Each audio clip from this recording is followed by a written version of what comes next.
panem Turkem.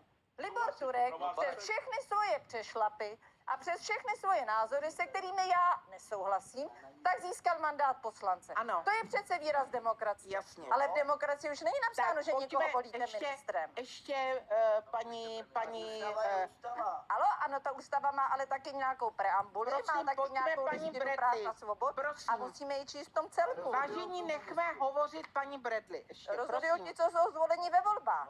A věřte mi, že mě to taky Ne, někdy bolí. já vás jenom poprosím kvůli času, prosím. Dobrý večer.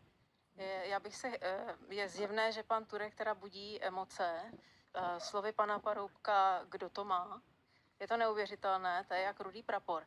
Já bych se chtěla vrátit k panu magistrovi, učiteli historie úplně na začátek. Já chápu vaše argumenty a řekla bych, že tak z 80% s tím morálním vaším pohledem, i to, že to máte vyargumentováno, souhlasím. Ale pan Filip Turek dostal spoustu preferenčních hlasů a tak nějak byl jaksi zvolen a něčeho se vzdál a právě jak říkal tady pan politolog, je to tvrdý bojovník proti právě téhle liberálně progresivistické šílené ideologii.